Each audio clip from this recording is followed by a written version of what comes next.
Electrostatics. जैसा कि हम लोग जानते हैं 12 का ये फर्स्ट चैप्टर है इलेक्ट्रोस्टैटिक्स।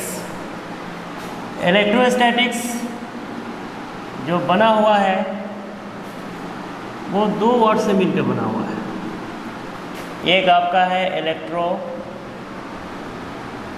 दूसरा है आपका स्टैटिक्स। इलेक्ट्रो जो है this is the physical words, ये आपका फिजिकल वर्ड है, और स्टैटिक्स जो है this is the mathematical words. Electro जो वर्ड है वो इलेक्ट्रॉन से लिया गया है। जहाँ इलेक्ट्रॉन की बात होगा वहाँ बात होगा चार्ज का, डेट मीन्स चार्ज, मतलब चार्ज के बारे में ये इंडिकेट करता है। स्टैटिक्स क्योंकि ये मैथमेटिकल वर्ड्स हैं, ये स्टैटिस्टिक्स आप क्लास 10th में भी पढ़ चुके हैं, रेस्ट के बारे में ये रिप्रेजेंट करता है। मतलब यहाँ से ये क्लियर है कि इलेक्ट्रोस्टैटिक्स दो वर्ड का कॉम्बिनेशन है, एक फिजिकल वर्ड्स और एक आपका मैथमेटिकल वर्ड्स। और इसमें मुझे स्टडी करना है चार्ज के बारे में। कैसा चार्ज? जो चार्ज आपका रेस्ट में है, मतलब कह सकते हैं कि a charge which is in rest. Electrostatics physics का एक ऐसा ब्रांच है जिसमें हमको रेस्ट चार्ज के बारे में स्टडी करना है और उसके फिजिकल इफेक्ट्स के बारे में भी हमें जानना है इसमें। तो कह सकते हैं इसको डिफाइन इस तरह से हम कर सकते हैं,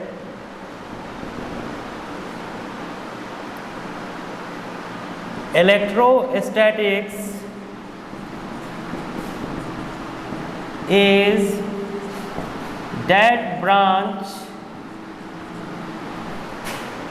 of physics in which we study about the rest charge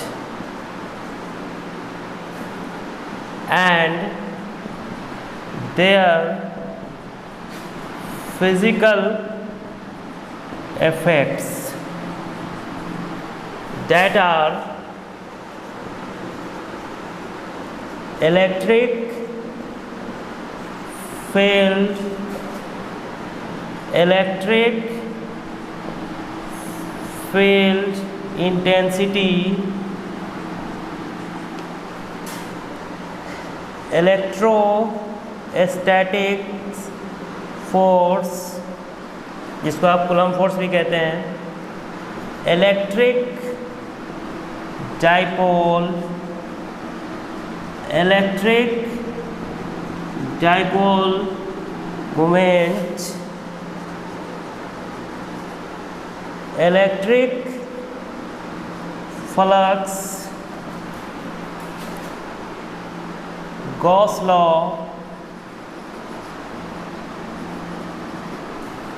and so on. अब जब बात चार्ज के बारे में हम जब जानना चाहते हैं तो सबसे पहले हमको चार्ज के बारे में समझना पड़ेगा कि चार्ज होता क्या है, क्योंकि चार्ज के बारे में ही इस चैप्टर में पूरा डिस्क्राइब किया गया है और चार्ज के जितने भी इफेक्ट्स हैं, जितने भी फिजिकल इफेक्ट्स हैं उसके बारे में हमको जानना है। तो उससे पहले हमको जानना पड़ेगा चार्ज होता क्या है। तो चार्ज के बारे में आप क्लास 8, 9, 10 से ही पढ़ते आ रहे हैं। चार्ज कहने का मतलब क्या होता है?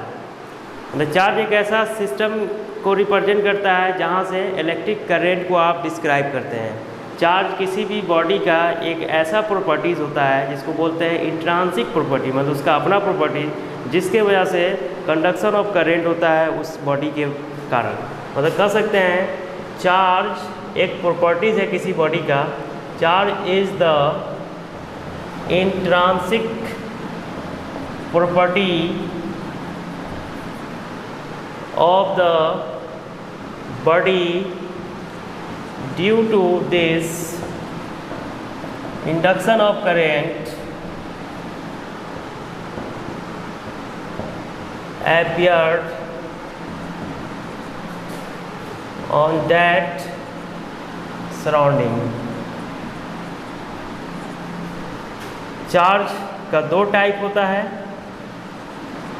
चार्ज एक पॉजिटिव होता है, दूसरा नेगेटिव होता है। पॉजिटिव चार्ज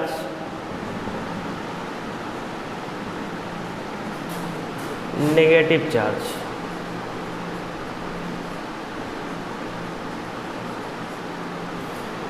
पॉजिटिव चार्ज के बारे में आप जानते हैं। पॉजिटिव चार्ज कहने का क्या मतलब होता है? पॉजिटिव चार्ज जहाँ पर डिफिशियंसी ऑफ इलेक्ट्रॉन, मतलब किसी भी बॉडी में जब इलेक्ट्रॉन की कमी आ जाता है तो न्यूक्लियस का जो प्रोटॉन होता है वो आपका पूरे सिस्टम पर डोमिनेट हो जाता है, जिसके कारण वो बॉडी पॉजिटिव चार्ज बन जाता है। नेगेटिव चार्ज कहने का मतलब होता है फुलफिल ऑफ इलेक्ट्रॉन्स। इलेक्ट्रॉन्स जब किसी आउटरमोस्ट ऑर्बिट में बाहर से इन करता है तो इलेक्ट्रॉन जो होता है पूरे न्यूक्लियस पर डोमिनेट हो जाता है, पूरे सिस्टम पर डोमिनेट हो जाता है, जिसके कारण वो बॉडी नेगेटिव चार्ज बन जाता है। तो आइए आगे समझते हैं।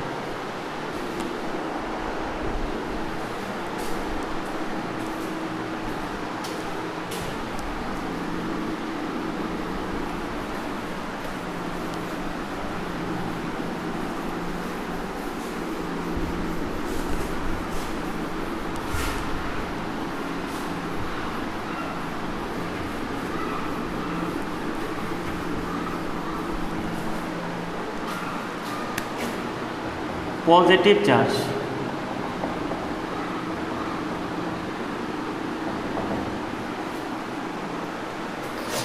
जैसे कोई भी बॉडी है,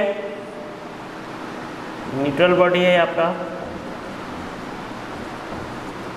जब ये इलेक्ट्रॉन रिलीज करेगा ये बॉडी पॉजिटिव बन जाता है। जैसे फॉर एग्जांपल सोडियम को लेते हैं, सोडियम 11। सोडियम के न्यूक्लियस में 11 प्रोटॉन होता है, 12 न्यूट्रॉन होता है। फर्स्ट ऑर्बिट में 2 इलेक्ट्रॉन, सेकेंड ऑर्बिट में 8 इलेक्ट्रॉन, थर्ड ऑर्बिट में 1 इलेक्ट्रॉन। सोडियम ये अभी स्टेबल नहीं है, क्योंकि आउटर मोस्ट ऑर्बिट में यहाँ पर 8 इलेक्ट्रॉन होना चाहिए और ये 1 इलेक्ट्रॉन है। तो ये स्टेबल होने के लिए क्या करता है, 1 इलेक्ट्रॉन रिलीज़ करता है यहाँ से, और जैसे ही 1 इलेक्ट्रॉन रिलीज़ करेगा तो अब जो है 11 प्रोटॉन, 12 न्यूट्रॉन, फर्स्ट ऑर्बिट में 2 इलेक्ट्रॉन, सेकेंड ऑर्बिट में 8 इलेक्ट्रॉन। अब इलेक्ट्रॉन का जो नंबर्स है वो 10 हो गया और प्रोटॉन 11, मतलब एक प्रोटॉन ज़्यादा है, 10 को बैलेंस करेगा, एक प्रोटॉन को कोई बैलेंस नहीं कर रहा है। इसलिए एक प्रोटॉन जो पॉजिटिव चार्ज है वो आपका पूरे सिस्टम को डोमिनेट हो जाएगा और इसके वजह से ये सोडियम पॉजिटिव चार्ज बन जाता है। मतलब कह सकते हैं when extra electron is released from the outermost orbit of the given atom, then nucleus is dominated on the system, and in this case body become positive charge, and this is called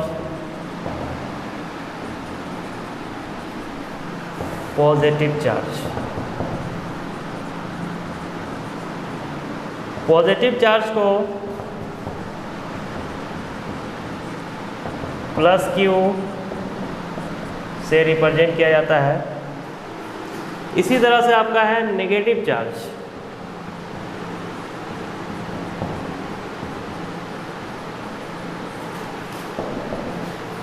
negative charge में क्या होगा, ये कोई भी body है, neutral body है, उसमें addition of electron, electron का एडिशन होगा। मान लीजिए 1 इलेक्ट्रॉन ऐड करता है, ये बॉडी जो है नेगेटिव चार्ज बन जाता है। जैसे आप फॉर एग्जांपल्स आप समझ सकते हैं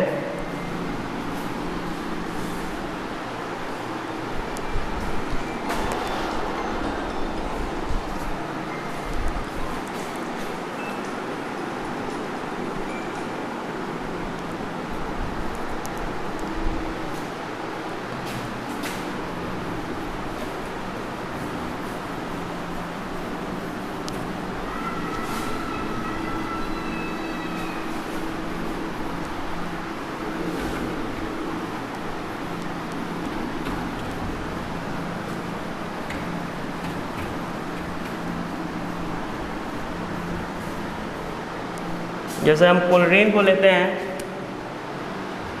क्लोरीन जिसका एटॉमिक नंबर 17 होता है, इसके न्यूक्लियस में 17 प्रोटॉन 18 न्यूट्रॉन होता है। फर्स्ट ऑर्बिट में 2 इलेक्ट्रॉन, सेकेंड ऑर्बिट में 8 इलेक्ट्रॉन, थर्ड ऑर्बिट में 7 इलेक्ट्रॉन्स। अब इस एटम को स्टेबल होने के लिए सिर्फ 1 इलेक्ट्रॉन की ज़रूरत है। तो ये क्या करेगा, आउटर मोस्ट सिस्टम से कोई भी दूसरे बॉडी से 1 इलेक्ट्रॉन गेन करेगा, और गेन करने के बाद ये बॉडी इस तरह से बन जाएगा।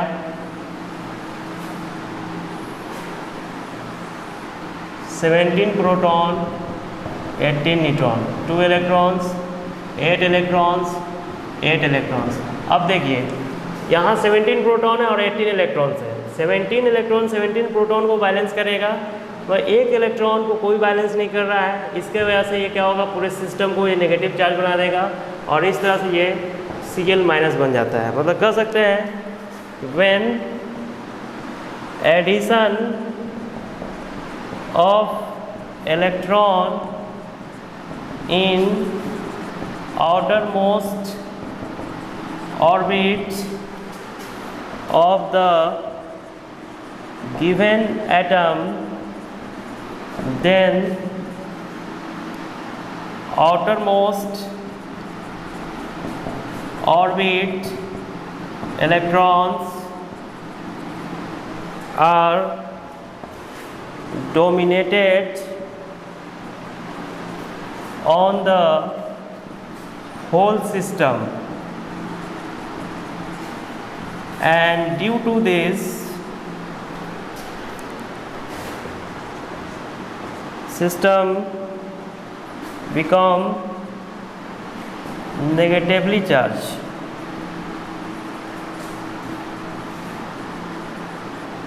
and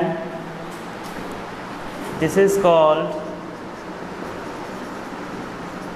negative charge। इसी को हम नेगेटिव चार्ज कहते हैं। नेगेटिव चार्ज को रिप्रेजेंट करते हैं, negative charge is represented by -q से इसको रिप्रेजेंट किया जाता है। चार्ज का SI यूनिट जो होता है, SI यूनिट ऑफ चार्ज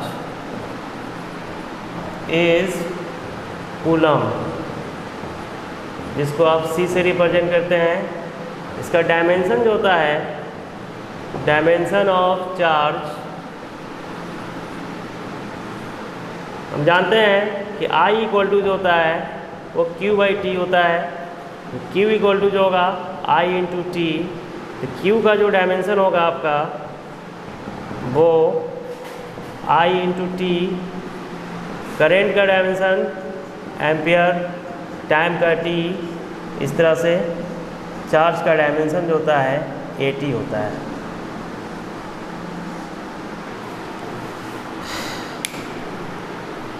अब बात करते हैं प्रॉपर्टीज ऑफ चार्ज, जो बहुत इंपॉर्टेंट है, जिसमें सबसे इम्पोर्टेंट प्रॉपर्टीज़ है क्वांटाइजेशन ऑफ चार्ज, जिसके बारे में क्वेश्चंस कई बार पूछा गया और पूछते ही रहता है ये रेगुलरली वे में, हर 1 साल 2 साल बीच करके। और उसको न्यूमेरिकल्स भी पूछा जाता है, 2 नंबर में या 1 नंबर में इसको डाला जाता है। ठीक है, तो अब बात करते हैं प्रॉपर्टीज़ ऑफ चार्ज का।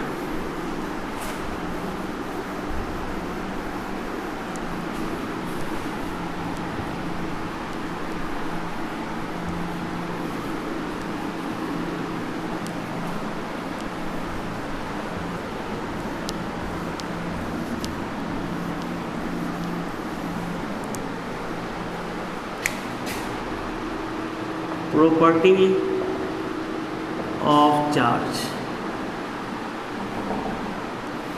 जिसमें सबसे इंपॉर्टेंट प्रॉपर्टीज है quantization of charge.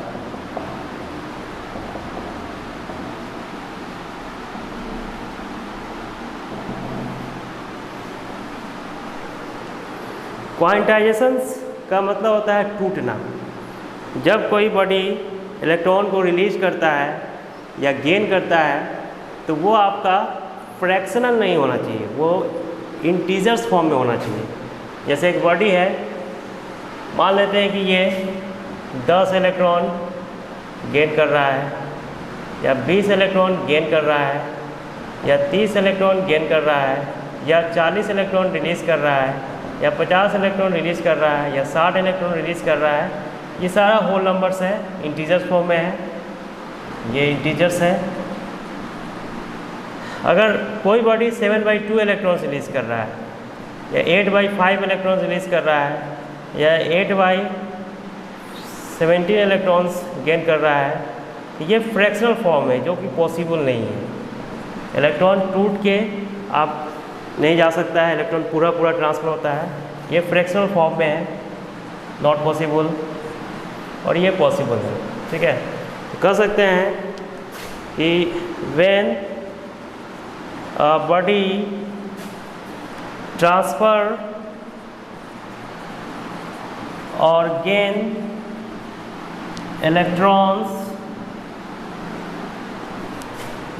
to the body or from the body in integral form, then this process is called quantization of charge.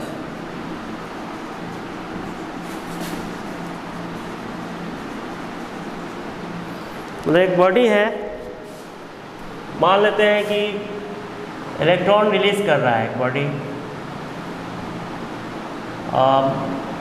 n electron ये रिलीज कर रहा है, तो ये बॉडी आपका पॉजिटिव चार्ज बन जाएगा। इसको हम Q + Ne से रिप्रेजेंट करेंगे। मतलब कि n इलेक्ट्रॉन्स इस बॉडी से रिलीज हुआ है, Q + Ne से इसको रिप्रेजेंट करेंगे, बॉडी पॉजिटिव चार्ज बन गया है। अगर कोई बॉडी आपका n इलेक्ट्रॉन गेन करता है तो ये नेगेटिव चार्ज बन जाता है, और इसको हम Q -Ne से रिप्रेजेंट करेंगे, क्योंकि बॉडी जो है आपका नेगेटिव चार्ज बन गया है। इस दोनों को जब हम मिलाएंगे तो Q ± Ne, मतलब Q ± Ne जो होता है, this is the formula of quantization of charge, जिसमें where Q total charge of the body, n is the number of electron released or gain, is the charge of electron, इसका value होता है electron 1.6 × 10⁻⁻19 coulomb. इस पर बहुत सारा numericals भी पूछा जाता है, जैसे देखिएगा question, a body released 100 electron,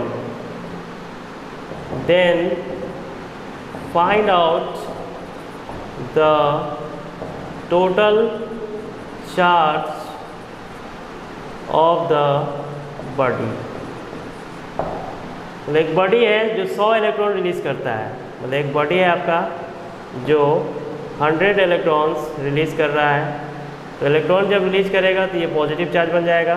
मतलब Q आप बोल सकते हैं कि +Ne, जहाँ पर n का वैल्यू 100 है और E का वैल्यू 1.6 × 10⁻⁻19, मतलब ये आपका हो जाएगा 1.6 × 10⁻⁻17 कूलम। ये इस बॉडी का चार्ज होगा।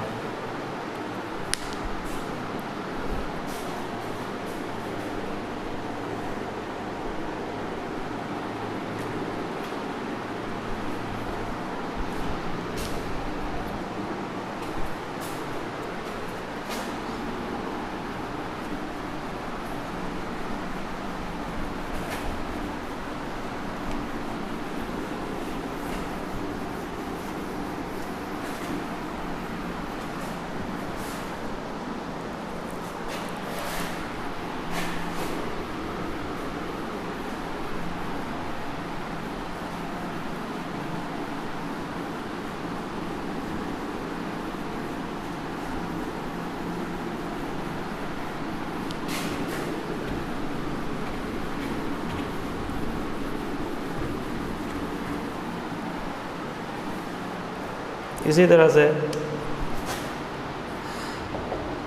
Is 3.2 coulomb charge is possible. क्या 3.2 कूलम चार्ज किसी बॉडी के लिए पॉसिबल है? तो इसके लिए हमको पता करना होगा नंबर ऑफ इलेक्ट्रॉन्स, उस बॉडी से कितना इलेक्ट्रॉन बाहर या अंदर आया है। अगर वो इलेक्ट्रॉन्स आपका इंटीग्रल फॉर्म में होगा तो पॉसिबल है, फ्रैक्शनल फॉर्म में होगा तो पॉसिबल नहीं है। अब देखिए, एक बॉडी है जो आपका इलेक्ट्रॉन रिलीज करता है, क्योंकि ये प्लस चार्ज की बात कर रहा है, यहाँ पर कोई चार्ज नहीं लिखा तो पॉजिटिव चार्ज ही होता है। n इलेक्ट्रॉन्स रिलीज कर रहा है, तो Q इक्वल टू आपका दिया हुआ है 3.2 कूलम, और आप जानते हैं Q इक्वल टू n ही होता है। तो n इक्वल टू जो होगा आपका Q बाई ई, यहाँ से आप बोल सकते हैं Q का वैल्यू है 3.2 कूलम और E का वैल्यू है 1.6 इंटू 10⁻⁻19 कूलम। अब इसको सॉल्व करते हैं, से 2 टाइम्स कटेगा, ये वैल्यू हो जाएगा 2 और ये ऊपर जाएगा 10⁻+19। ये पॉजिटिव नंबर्स है और इंटीग्रल फॉर्म में है, ये इंटीजर्स है, बहुत बड़ा इंटीजर्स है, मतलब ये पॉसिबल है। यस, आंसर आपका हाँ होगा, पॉसिबल है। ठीक है, क्वेश्चन है आपका, what is total charge of 1 cup of water. एक कप वाटर में कितना टोटल चार्ज होगा ये आपको बताना है। अब बात करते हैं वाटर का, तो वाटर में सबसे पहले हमको पता करना होगा number of atoms, number of molecules. Water का मतलब मॉलिक्यूलर फॉर्म में होता है, जो हाइड्रोजन और ऑक्सीजन से मिलकर बना हुआ है, जिसको आप H2O बोलते हैं। तो इसमें सबसे पहले पता करना होगा how much number of molecules, number of molecules कितना है। तो एक cup water generally standard form में अगर हम बात करें तो एक कप का मतलब जनरली जो होता है 1 कप का जो स्टैंडर्ड साइज होता है उसके हिसाब से 250 ग्राम होता है।